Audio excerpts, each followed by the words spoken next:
Alright, bet you didn't think there were too many Final Fantasy games left in the early years, huh?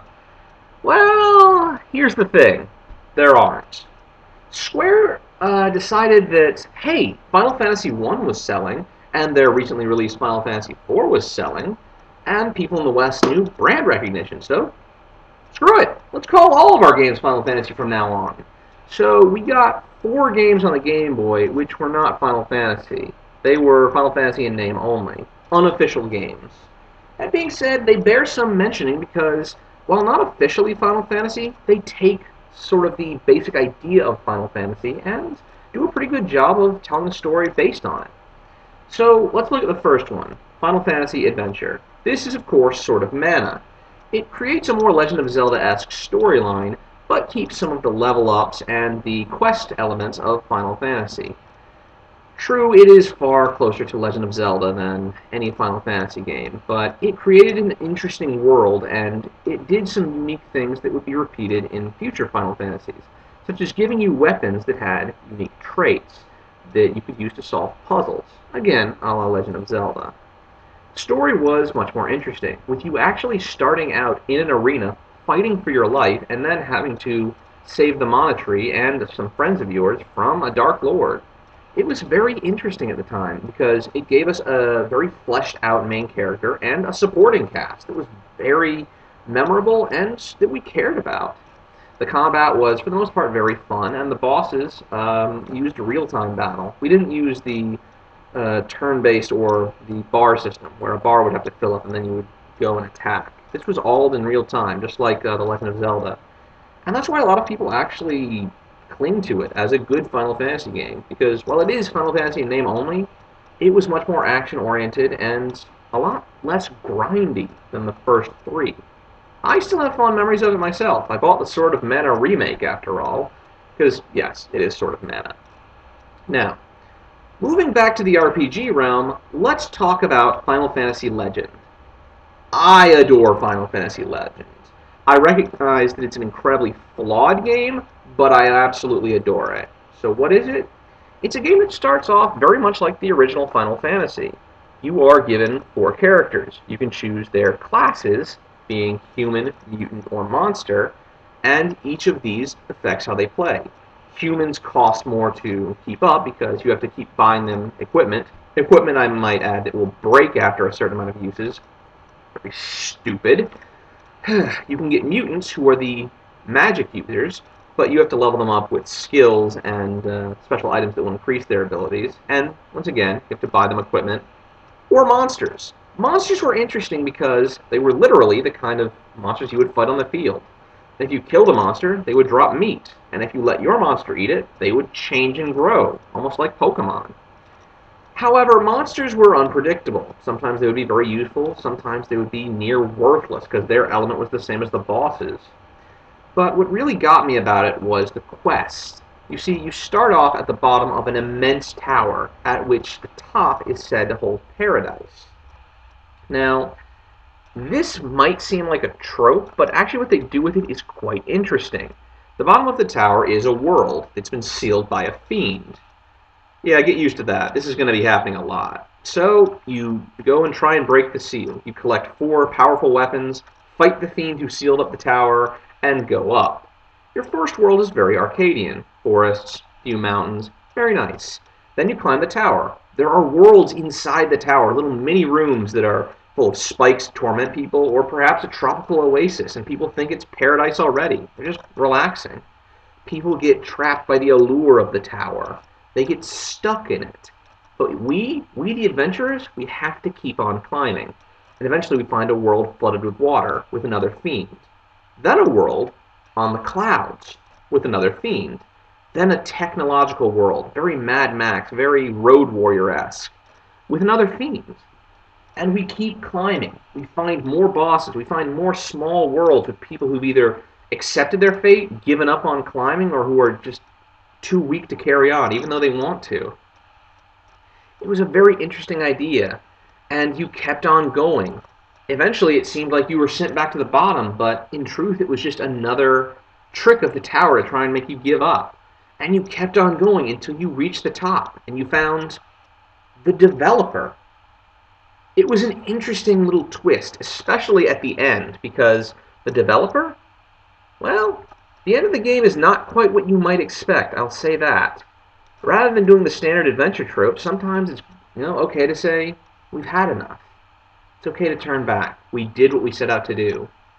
The adventure is why I like Final Fantasy Legend. It was very much in the spirit of the original, where, why are you doing this? Because no one else will. Because we have to.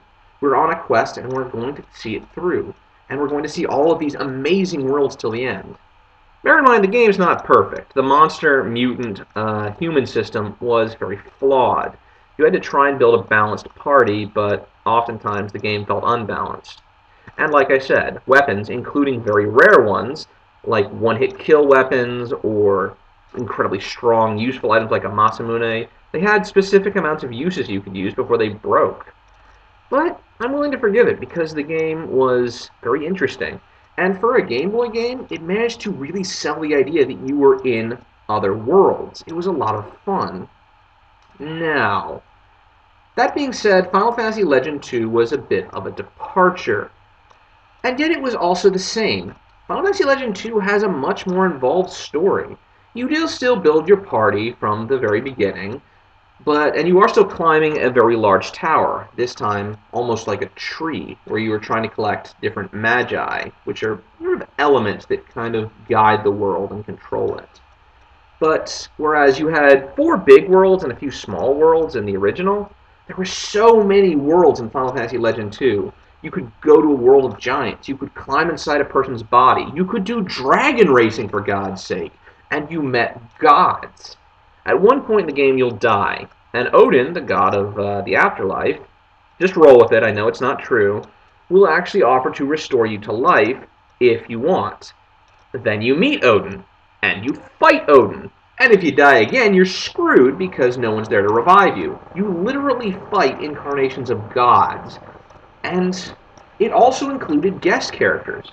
Characters who you could use who wouldn't grow any stronger, but who already started out tough and who would support you.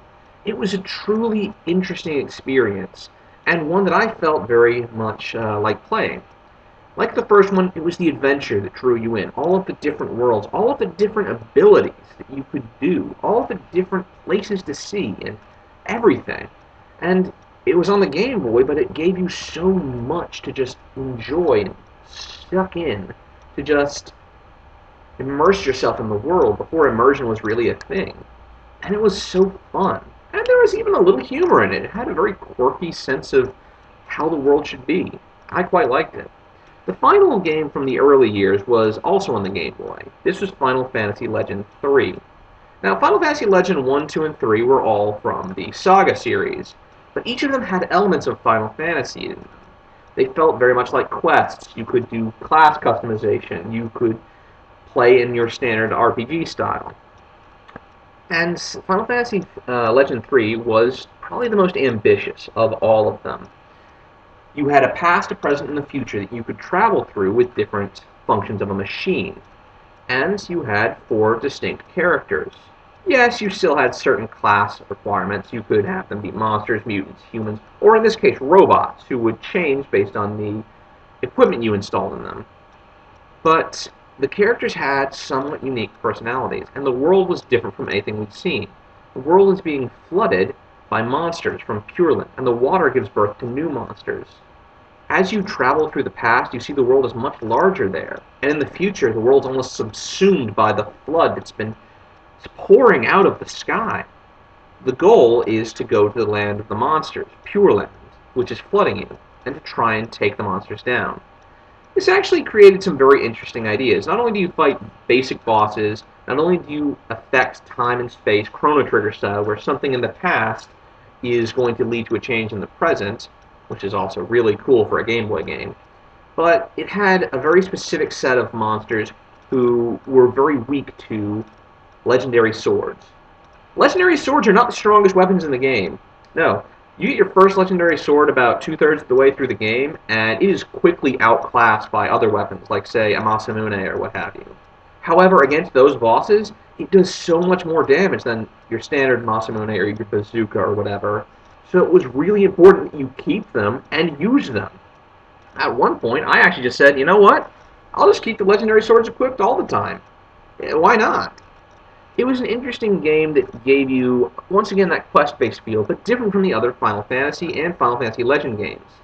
There was a much more deeply integrated feeling of technology and magic because you're fighting monsters, you're casting magic, but you have a time machine, you have an airship, you're flying. And I think that's one of the things that defines a Final Fantasy game. Not just a battle system, not just a name or characters, or every Final Fantasy has Sid. It's a feeling in yourself. You get immersed in the world, that there is a big quest that you're interested in, and that you can identify with the characters. Ironically, you can identify with blank slates because you just project yourself onto them. But this would become a problem later in Final Fantasy when the characters had character, yes, but they were characters we didn't like. Anyway, that's all for the early years of Final Fantasy. This was Squaresoft experimenting with the formula and trying to sell a brand, trying to establish a foothold in North America and Europe where they could sell these kind of games that had saved them from the brink of bankruptcy. Now, Final Fantasy hits its golden era, the best of the series, next time. That's not to say that the games are as widely recognized, but from a mechanical standpoint, a narrative standpoint, and from just what they were trying to do with the music, graphics, and the design of the games as a whole, these are probably the best.